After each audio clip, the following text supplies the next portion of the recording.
I want to share something really interesting with you today, and that is Sid Roth's It's Supernatural. Have you ever seen that before? When you watch It's Supernatural by Sid Roth, you'll see interviews with pastors and bishops and apostles and powerful men and women of God, and they begin to share the miracles, the signs, and the wonders that they have experienced during their time of ministry. And what we do is that we see those types of testimonies and we look at our walk with God, and we begin to see that our walk with God, it seems to be void of the supernatural. And because our life seems to be void of the supernatural, we think that God is not moving in our life. And what we do as believers is that we look at other people's walk with God and we think that we should be experiencing what they're experiencing. Now, this is the thing. It's not like that. Let me give you a few examples. You see the audible voice of God. Everybody wants to hear it. Everybody's heard saints testify about how they've heard the audible voice of God. Let me tell you something. I've been saved for like 29, near 30 years, and I've heard the audible voice of God about 10, 15 times when God has spoken to me with an audible voice, the same way he spoke to Moses on Mount Sinai. I've heard God speak to me that way 10, 15 times, and it's not a regular occurrence. Robert, have you seen angels? Yes, I've seen angels. Have I seen miracles? Yes. Have I seen signs and wonders? Yes. Brother Robert, have you prophesied and it's come to pass? Yes. Have you had dreams and dreams and seen miraculous? Yes, I've done that. I've seen all of that stuff. But what you need to understand is that I've been saved for a long time. So I can give you many stories, but it all condensed. I can condense all my experiences down for you and give it to you and speak to you about them. But what we perceive is that we think that that is what happens every single day. No. Your spiritual walk with Christ and my spiritual walk with Christ is not an episode of Sid Roth's It's Supernatural, because you're not going to see angels every day. You're not going to see the miraculous every day. You're not going to have the powerful visitations of the Holy Spirit where God appears to you in a dynamic way. You're not going to see Jesus walk through the walls and speak to you. That's not what happens every single day. It may happen once or twice every decade or so, but we can't look at our spiritual life and measure it up to other people's spiritual life, because it's not going to be the same. And this is where it gets really, really powerful.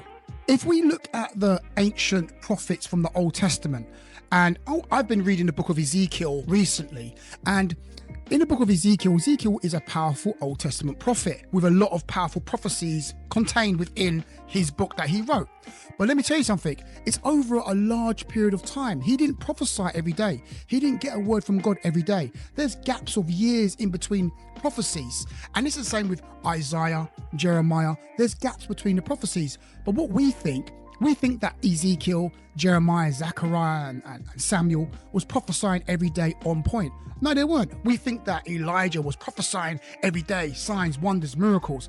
Elijah only done 8 miracles in his whole ministry. The same with Elisha. Elisha done 16 miracles in his whole ministry. But when we read those books, we think they're doing it every single day. They're not doing it every single day. The only person who was doing miracles, signs, and wonders every single day was Jesus Christ. Well, Jesus Christ is God in the flesh, and he didn't have our sinful nature to block the Spirit of God from moving unhindered in his life. He didn't have that. We have sinful nature. So our sinful nature blocks, and our mindset blocks the Holy Spirit from moving in our life unhindered. We block it.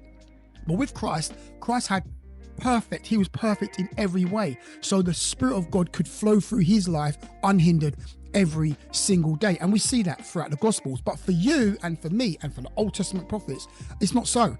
They had the miraculous happen every now and again. So what you need to understand is that God moves in our lives in the subtleties. The Holy Spirit moves in our life in subtle ways. And when we look for the dramatic, when we look for the explosive, we overlook when God has done many powerful things in our lives, when he's delivered you out of certain situations, when he's answered prayers, and you don't even realize that he's answered prayers for you. Do you know that you may have prayed for healing throughout your life because you had a certain ailment, and you haven't checked that ailment, and you haven't realized that you've been healed? You was healed months ago, years ago. I had eczema. And I used to say, Lord, heal me of the eczema, heal me of the eczema.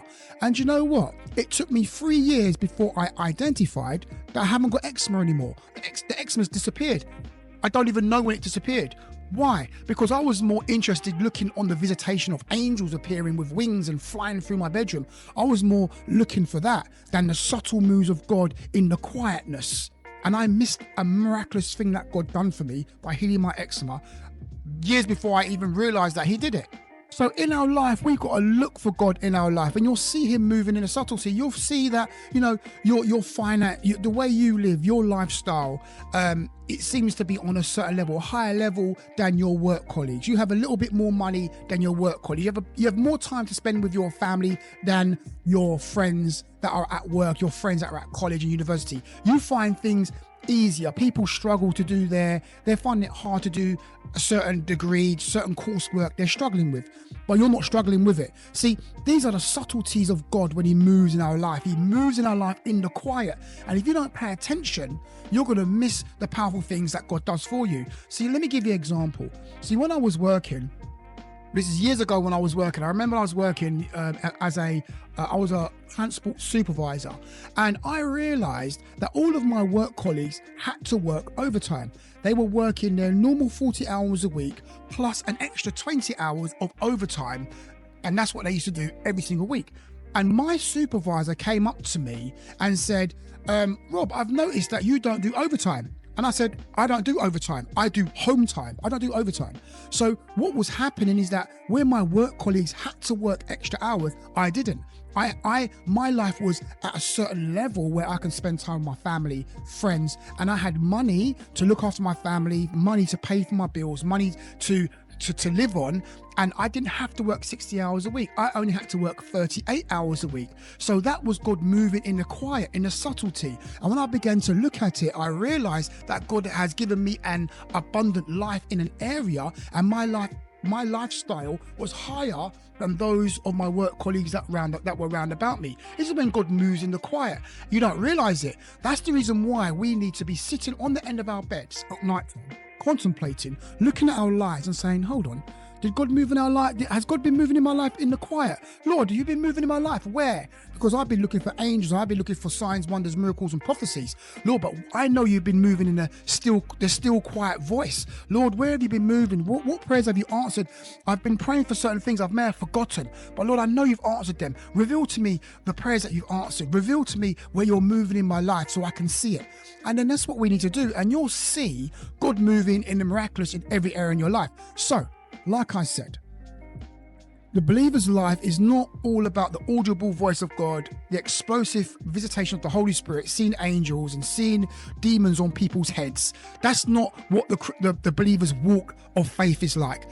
When you want to see God, God moves in the quiet. He doesn't move that, you don't see him move in the earthquake, move in the fire, move in all the thunder and the lightning. He moves in the quiet, in a still small voice. And that's what you need to ask God to reveal to you. And you'll see God move in every area in your life in amazing ways. Let me leave it there. It's Robert. Talk to you guys later.